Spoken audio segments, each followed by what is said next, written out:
What it do, what it do, what it do, what it do. It is I, it is me, it is your boy, E to the R, to the I, to the C. And this right here is a Life and Times of Eric vlog.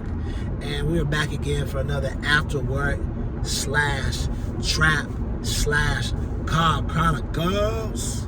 You know what I'm saying? I got my co-host in the back, T-Mac, and we got Hot Boogie over there taking a little nappy nap. T-Mac, do you want to wave to the community? Nope? Okay. It's all right.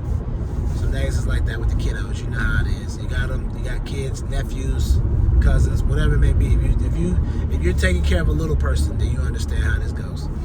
One minute they love you, next minute they don't. So, man, it's crazy because I was thinking earlier, like, you ever just have moments where you're like driving around or just in your mind about whatever your situation is, like, man, I gotta find a new job. Man, I'd like to get this channel going. Man, I need to get my music going. Man, I need to do X, Y, Z to get after my dreams. Man, I need to say this. And then while all that's going on in your mind, so, busy thinking about what you need to do and how you're like, if you're like me, you sowed your seed and you're just waiting to see the blessing on everything 100-fold, because when you sow, you expect, when you sow your seed, you expect the harvest, you know what I'm saying, all that good stuff. You reap what you sow, you know what I'm saying, you're expecting that to happen. So, while you're waiting, you're just wondering what's going to happen and what's going to be next. So, while you're embodied and everything, it's just so crazy how, like, something can happen that make you just jolt you back to reality, and you're like, dang, I'm wondering about all this stuff, job, finishing this project, getting the money for this, moving, whatever it may be, relationship, and then you forget about the most important things that you overlook and that you already have, that are basic necessities that a lot of people just don't have. The other day I was driving, and a lot of times when I'm driving, I see a lot of homeless people that are at the light or whatever, and sometimes some of them I give money to, some of them I don't. I'm trying to do better at being generous, because you never know, one of them could be one of the Lord's angels and you just don't know. And then at the end of the day, like Gary C says, the Lord wants to bless people who have generosity. So I try to be getting into the point of being generous with everything I have and having generosity blessings on me. So I'm at the light. I see two of them. I was like, all right. I mean, do I have any money? I always look at my wallet. I got a couple of dollars or $1. I give it to them. I'm not going to lie to y'all. If I have $1, I give them $1. If I have a big bill, I'll be kind of hesitant. I haven't got to that level yet, just to give them a big bill without worrying about getting no change. But I saw two of them, so I gave them both $1. I was like, here you go. Then one of them looked at me. He was like, appreciate this, bro. Appreciate that, bro, man. Hey, you got any water? And I was like, I could easily said no, because I did have water. And maybe he looked in and saw the water. I don't know. But I could easily lie and said no. But I was like, yeah. I said, the only water I have is the water right here I've been drinking. It's like, okay, that's cool. Give it to me. I'll take it. So I gave him the water.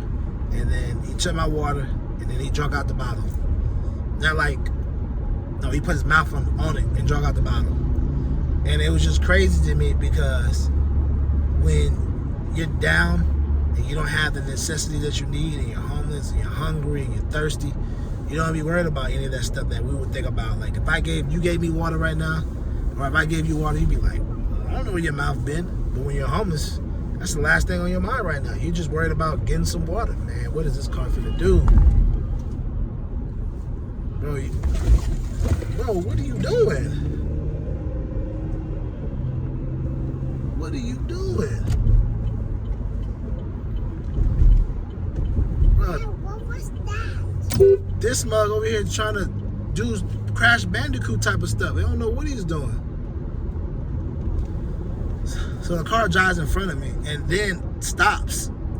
And then I'm like literally driving behind him, attempts to stop so I can hit him. Like, well, I tell you, man, folks be out here doing like real life Crash Bandicoot. I promise you, man. These kids weren't in the car with me, bro. I promise you. I would do some things if these kids weren't in the car with me. If these kids weren't in the car with me, I promise you. But anyway, like I was saying before, back to my story. So, when you're homeless, you're not thinking about those type of things. You're not thinking about, man, where your mouth is. You're like, yeah, I'm hungry. I'm thirsty. You got it. I need it. And it's just so crazy how our mind gets so wrapped up and caught up in, what something is, or what something looks like, or what something's gonna be, or what it is to us, or what it seems, or whatever.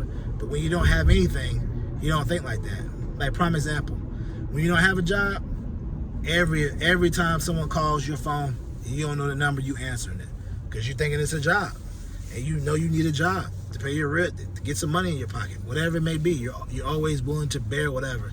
Can we do the interview tomorrow? Sure. Can you do it? Yeah, sure.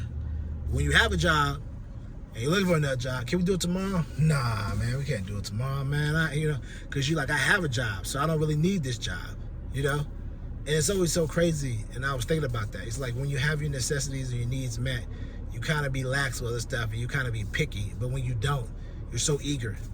And I definitely feel like we should have that eagerness even when our necessities and our needs are being met, because the eagerness allows us to be thankful, allows us to be, acceptable and not be so picky when it comes to certain stuff. Some people are like, oh man, if I don't eat at this place, I ain't going out that way. Or if I don't got this to wear, I ain't doing that. Some people be having such high, things or demands that they don't need to have them no more. They don't even need to have them in general, because it's like, at one point you was never like that.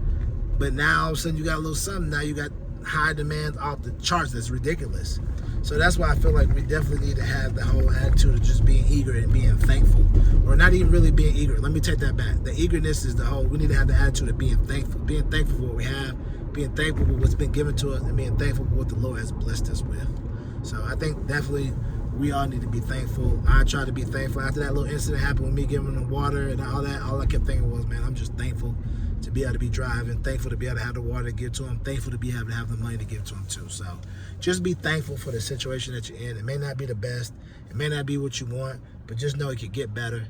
And as long as you keep the Lord first, continue to keep tithing, continue to keep sowing your seed and believing, and continue to keep going out there and dream, things will get better. So just be thankful. I know me, I was able to get out of a lot of my situations when I stopped complaining, stopped thinking this owes me, and I started being thankful. And I started having, gratitude. Once I started being thankful and gratitude, the Lord saw it and was able to promote me to bigger and better things. So just remember, keep living your life.